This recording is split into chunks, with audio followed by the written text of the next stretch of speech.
Perjalanan panjang rancangan Kitab Undang-Undang Hukum Pidana atau RKUHP saat ini memiliki babak baru. RKUHP sejak tahun 2015 hingga kini masih menyisakan pro dan kontra di tengah masyarakat. Pemerintah lewat Kementerian Hukum dan HAM secara resmi telah menyerahkan draft RKUHP ke Komisi 3 DPR RI bulan lalu. Draft RKUHP telah melewati banyak pembahasan dengan berbagai pihak, mulai dari pakar hukum hingga perwakilan dari masyarakat.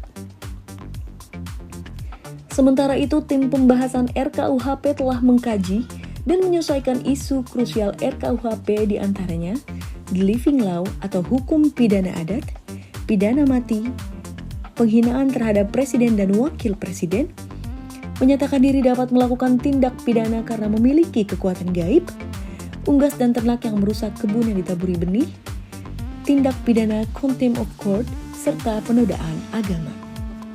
Presiden Jokowi secara tegas telah meminta jajarannya untuk melakukan pembahasan melalui diskusi-diskusi publik agar RKUHP dapat lebih banyak melibatkan masyarakat.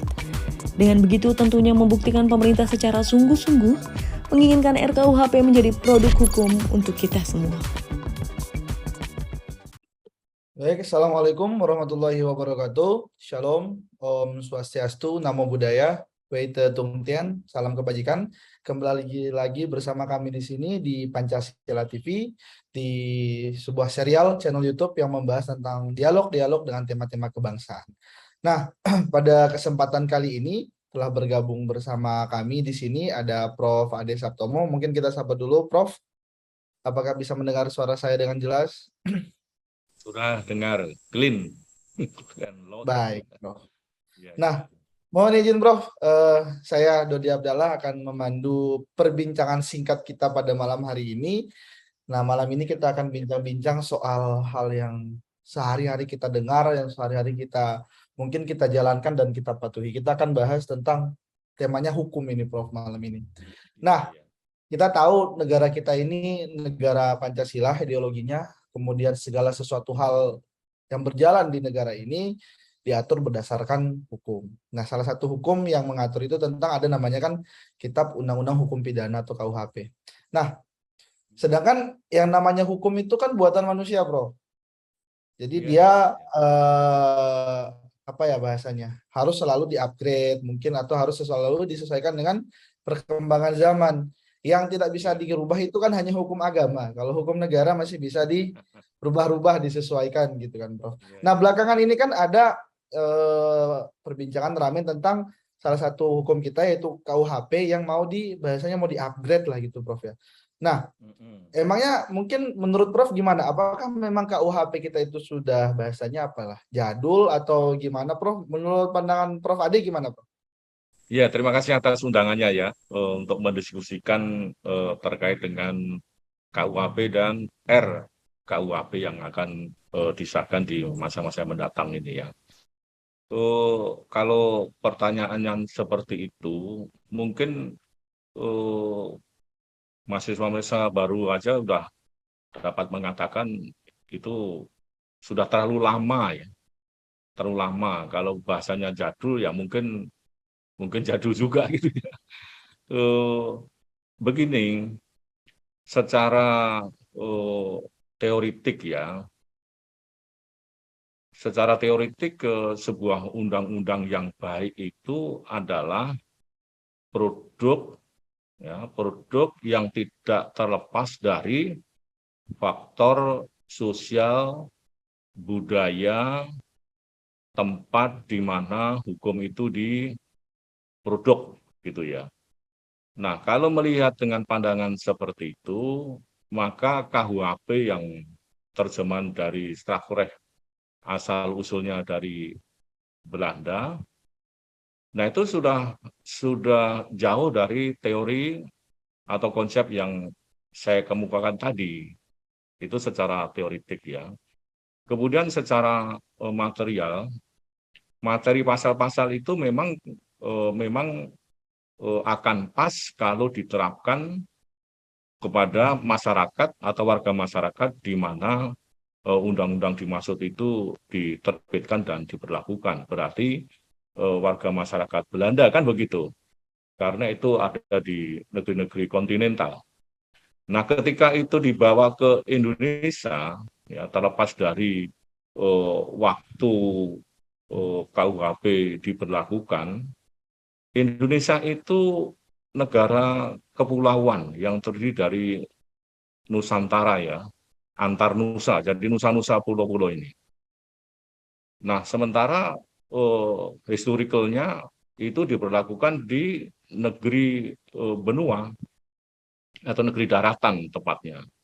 Sehingga secara konsep menurut pandangan saya itu memang perlu di-upgrade sesuai dengan kondisi sosial budaya dan nilai-nilai lokal yang ada di mana KUHP itu diberlakukan. Nah, itu eh, pandangan saya seperti itu, sehingga KUHP yang berada atau diberlakukan di Indonesia ini memang ya segera saja diberlakukan. Nah, kapan? Nah, itu harus memenuhi proses-proses yang dikehendaki oleh warga masyarakat melalui kampus-kampus dan kelompok-kelompok pengamat hukum. Gitu pandangan saya terkait dengan perlu di-upgrade atau diperbaiki, direvisi, disesuaikan dengan kondisi sosial bangsa Indonesia. Baik, jadi memang harus disesuaikan dengan segala sesuatu hal di mana tempat itu berlaku ya, Prof. Kurang lebih seperti itu, Prof. Ya, Ya. persis seperti itu gitu ya. Saya mengkritisi konsep diberlakukan itu ada nuansa dipaksakan kan gitu ya. Misalnya hukum itu harus ditegakkan gitu kan. Kalau bisa tidak perlu ditegakkan, itu sudah automatically warga masyarakat itu akan patuh ya, obey to the law itu automatically gitu ya. Nah, karena tidak otomatis kan dipaksakan. Mengapa dipaksakan? Karena bukan produk bangsa Indonesia. Nah, gitu.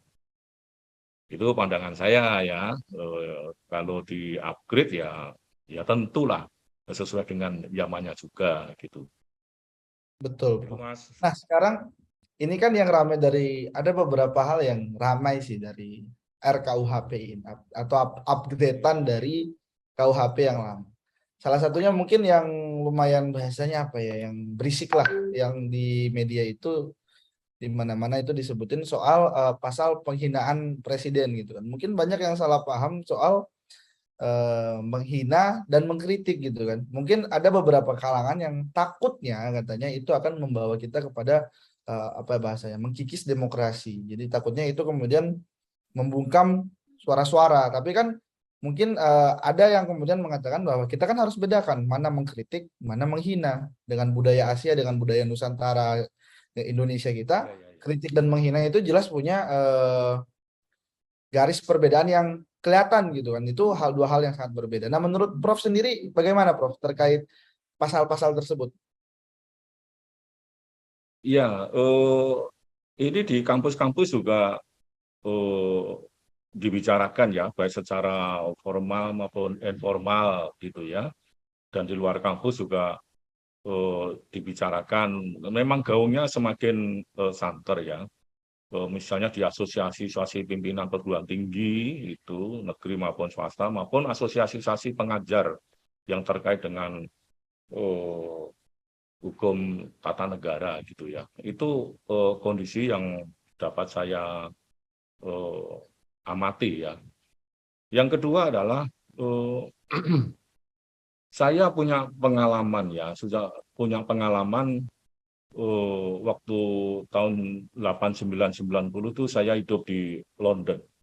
Di London sana ikut kursus tentang masyarakat Indonesia dan Afrika di SOAS London University. Dan biasanya kalau saya akhir weekend itu saya jalan-jalan di sebuah lapangan yang biasa digunakan oleh warga masyarakat Inggris itu untuk menyampaikan kebebasan pendapatnya, kritik ya.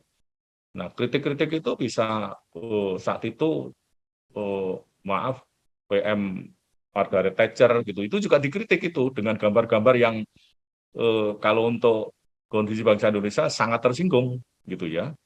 Tetapi sana juga nggak timbulkan apa-apa gitu ya. Ya diterima saja gitu ya. Tetapi tempat kritik itu di tempat tertentu yang ditentukan oleh undang-undang setempat gitu ya. Sehingga penyampaian kritik apapun bentuknya itu tempatnya di situ, bukan di luar. Nah, kalau di luar lapangan itu akan menjadi urusan hukum di Inggris. Itu saat itu ya saya punya pengalaman jadi hiburan karena di Indonesia saat itu jarang dijumpai, tetapi di sana ada. Nah, kemudian kalau itu dibawa ke Indonesia, gitu ya, ada ketentuan tentang ancaman pidana bagi orang yang melakukan tindak penghinaan terhadap presiden dan wakil presiden. Itu juga saya baca ya sekilas itu. Tetapi saya punya pemahaman bahwa pencantuman pasal-pasal penghinaan yang ada di dalam RKUHP itu justru memperbaiki demokrasi gitu ya. Saya berbeda pendapat dengan ini bertentangan demokrasi loh. Pandangan saya justru itu memperbaiki kualitas demokrasi gitu. Jadi demokrasi ini bukan liar barbar seenaknya sendiri ya gitu. Tapi justru itu mengajarkan kepada warga masyarakat bangsa Indonesia ini gitu ya, masyarakat Indonesia, bangsa Indonesia supaya kalau menyampaikan pendapat itu kan baik cara-caranya itu ya sesuai dengan kultur bangsa Indonesia. Nah, artinya demokrasi tertangkap gitu ya, dikanalisasi, tetapi juga beradab. Nah, satu hal saya ingat Pancasila Butir kedua itu, kemanusiaan yang adil dan beradab. Ya, kalau seenaknya sendiri, pilihan kata-katanya, perilakunya, ulah-ulahnya itu beradab atau tidak. Nah, kalau mengakui Pancasila, ya harus mengakui pilihan kata-katanya, pilihan perilaku, dan seterusnya itu ya sesuai dengan nilai-nilai yang hidup dalam masyarakat Indonesia. Nah, itu yang maksud saya justru meningkatkan kualitas berdemokrasi warga masyarakat Indonesia. Itu. Nah, yang ketiga mengenai isi ya, isi masa iya sih tidak mampu membedakan antara kritik dengan penghinaan. Saya ragu kalau orang tidak bisa membedakan gitu kan. Kalau kritik yang baik itu ya satu, disampaikan secara santun, pilihan kata-katanya terukur, perilakunya juga terukur, dan jangan lupa kalau dimintai pertanggungjawaban harus ada data. Gitu. Jadi tidak asal ngomong, kan gitu kan. Nah, jadi kritik dengan penghinaan itu, oh ya sangat jauh lah, garisnya jelas itu berbeda ini. Menghina itu tanya pada hati diri sendiri udah tahu ini menghina atau tidak kan gitu ya. Gitu. Nah, kemudian menghina orang yang menjabat jabatan umum dengan menghina terhadap lembaga itu dua hal yang berbeda gitu ya. Misalnya saya ketua lembaga negara tertentu gitu, saya dikritik, itu ngeritik lembaganya atau ngeritik Adi Saptomo? Nah, itu kan dua hal yang berbeda gitu kan. Nah, sehingga harus pilah-pilah dalam menyampaikan kritik atau menghina. Jadi itu mas, saya pandangan saya, masa iya sih nggak tahu menghina dan kritik? Itu pasti tahu lah gitu kan. Nah, hanya saja memang kalau sudah berada di dalam sebuah kelompok itu ya, itu memang psikologi sosialnya itu kadang-kadang terbakar ya, terdorong itu ya, terbakar sehingga lupa diri kepada beradabnya tadi, pilihan kata-kata yang baik dan seterusnya. Tapi yang jelas kritik itu harus diikuti dengan data-data akurat, data-data yang valid gitu ya. Saya pikir lembaga negara atau orang yang duduk di posisi yang sedang dipercaya untuk memimpin lembaga negara itu tahu juga gitu ya. ini keliru, ini tidak, ini menyimpang atau tidak itu tahu, sehingga ada satu titik temu antara ini sudah menghina, ini kritik gitu.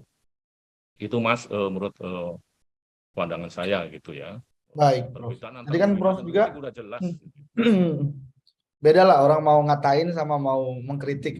Dasarnya kan kalau menghina Iya, itu beda, beda. kalau mau Yang jelas kritik kalau itu kan kritik ya berarti sayang pakai katanya data kan, lah. Prof. Nah, Benar. nah sekarang tadi kan kata Prof di dalam institusi-institusi pendidikan, misalnya di kampus ataupun khususnya di jurusan apa bahasanya, hukum tata negara, bahkan secara formal ataupun non formal sudah banyak mendiskusikan ini. Nah, waktu itu juga kan Pak Presiden kita sempat memang menginstruksikan jajarannya untuk melibatkan masyarakat dalam apa bahasanya, dalam menggodok RUU ini. Nah, menurut Prof sendiri, apakah memang sudah benar begitu? Apakah memang sudah ada pelibatan terhadap masyarakat untuk membuat sampai RUU ini dari masih mentah sampai jadi sampai kemudian ketok palunya udah mau ketok palu ini, menurut Prof apakah pelibatan masyarakatnya sudah cukup bagus ataupun bahkan tidak ada sama sekali? Menurut Prof gimana, Prof? Ya, kalau tidak ada sama sekali, tidak mungkin ya. Kalau persoalan seberapa luas dan seberapa dalam itu ukurannya sangat kualitatif gitu ya. Tetapi masih ada waktu sebelum diketok disahkan itu supaya disosialisasikan ke ya, lembaga-lembaga masyarakat atau ke kampus yang biasanya memunculkan ide-ide demonstrasi itu juga dari kampus itu ya. Coba satu kali disisir lagi kampus-kampus, misalnya pada Asosiasi Pimpinan Perguruan Tinggi Hukum Indonesia.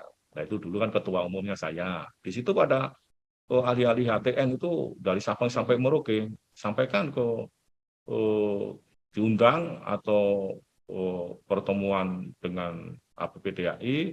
Kalau swasta itu, kalau negeri itu adalah BKS itu, Badan Kerjasama Perguruan Tinggi Negeri itu ada juga.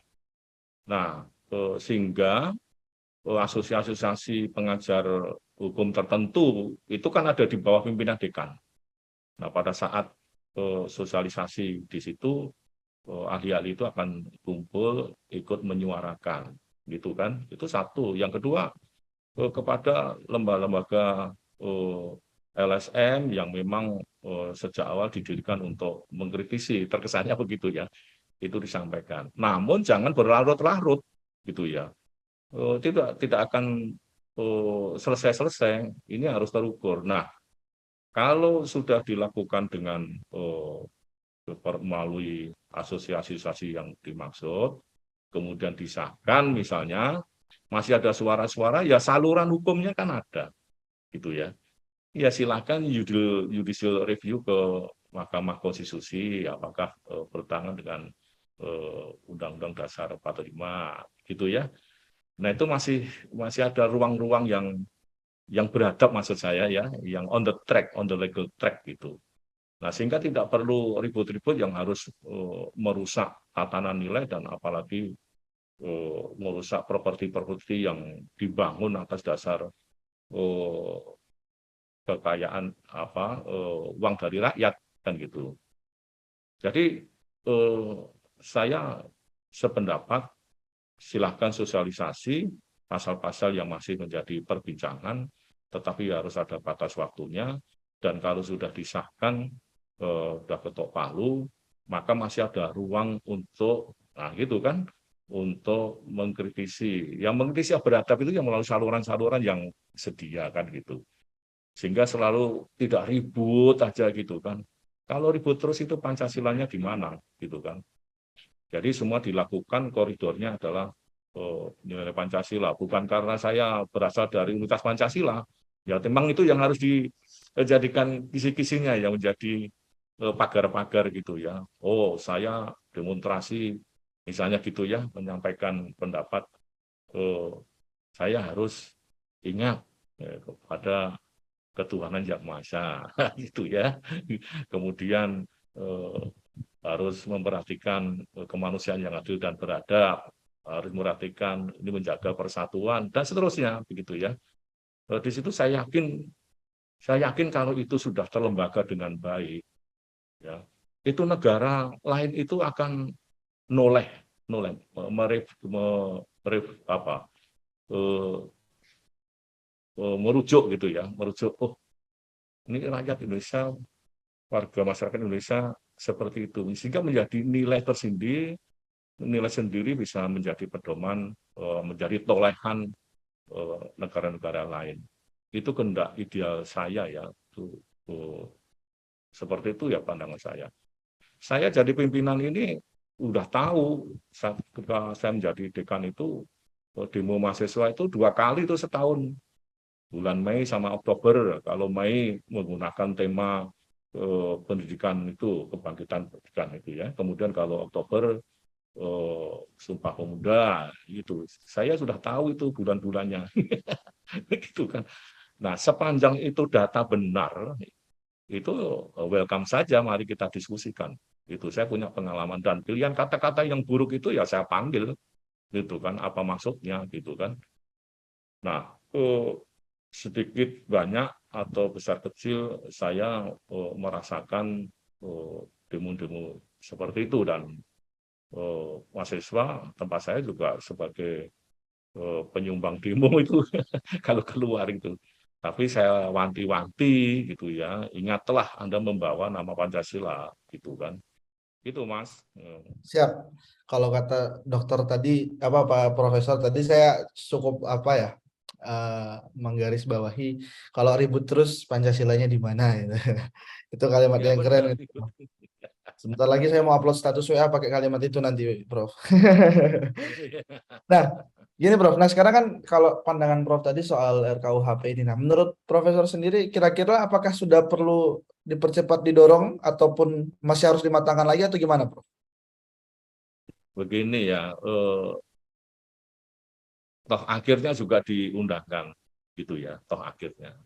Itu kalau menunggu kapan waktu yang tidak terukur itu buang-buang energi, ya, buang-buang pikiran, buang-buang, artinya ya buang-buang waktu lah gitu ya. Ngapain gitu kalau anak-anak sekarang itu ngapain berlama-lama gitu kan? Jadi kalau udah Ya, jadi, mending segera disahkan. Kalau memang ada suara-suara iya, lagi, yang kan iya. ada jalurnya Kalau gitu, Prof. Ya. benar, kalau menunggu sempurna kapan, nggak ada yang sempurna Iya. nanti gitu Tapi kan? namanya juga produk Iya. manusia kan nggak mungkin sempurna juga ya, Prof. Ya. Nah, tadi udah dibilang ini produk manusia. Abang produk Tuhan aja pasti diprotes. Iya, masih ada yang mengkritik gitu Apalagi ya, lagi apalagi ini produk manusia. manusia gitu kan. Iya, Baik, iya. Prof. Mungkin ada closing statement dari Prof. Ade terkait tema pembahasan kita kali ini, Prof.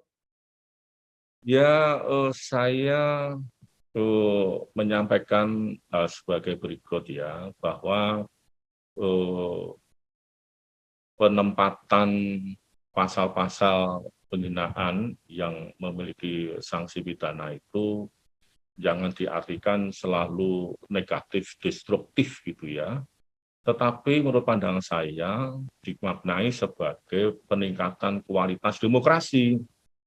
Sehingga demokrasi, kebebasan menyampaikan pendapat itu ya di muka publik atau menggunakan medsos itu bertata krama sesuai dengan nilai-nilai Pancasila. Jadi demokrasi yang berakar gitu ya, bukan yang ngambang gitu ya, tetapi yang berakar gitu. Dan yang kedua, ya, RUU KUHP ini tidak menunggu waktu, karena semua sebuah karya manusia itu tidak akan ada yang sempurna gitu kan. Nanti kalau sudah kelewat zaman malah ribut lagi gitu ya. Oleh sebab itu saran saya sosialisasikan secara cepat, produktif, dan segera disahkan. Toh kalau ada kekeliruan, bahkan kesalahan, masih dapat dikoreksi melalui jalur hukum, yaitu judicial review ke Mahkamah Konstitusi. Itu dua hal penting bagi publik ya. Itu dua hal yang perlu dicamkan betul. Nah, yang berikutnya adalah tidak perlu ribut-ribut nanti katanya Pancasila, Mana Pancasilanya? Itu kok seperti negara lain. Indonesia bukan negara lain. Indonesia is Indonesia. Terima kasih. Baik, terima kasih Prof. Ade Saptomo atas waktunya, sharing-sharing yang begitu luar biasa, walaupun perbincangan kita singkat, tapi semoga perbincangan kita ini, kalau tadi saya sih, ini pencerahan, kalau bahasa yang keren sekarang katanya ini daging semua lah. Semoga mungkin orang yang belum paham atau kurang paham bisa terpahamkan melalui perbincangan kita ini, dari sharing-sharing Prof. Ade. Kami dari Pancasila TV mengucapkan terima kasih banyak ke Prof. Ade sudah berkenan hadir, memberikan waktu dan ilmunya dalam kesempatan ini. Mungkin saya di sini kembali ke host Dodi Abdallah. Kami segenap kru yang bertugas. Jangan lupa juga bagi kawan-kawan sekalian untuk like, comment, and subscribe channel kami. Untuk sekedar, mungkin bukan kami yang paling pintar, bukan kami ingin memintarkan seluruh Indonesia, tapi kita sharing-sharing di sini dengan narasumber-narasumber yang sudah kita sediakan. Mungkin untuk kesempatan ini saya Dodi Abdallah undur diri. Assalamualaikum warahmatullahi wabarakatuh. Shalom, Om Swastiastu, Wetutungtian, salam kebajikan. Waalaikumsalam.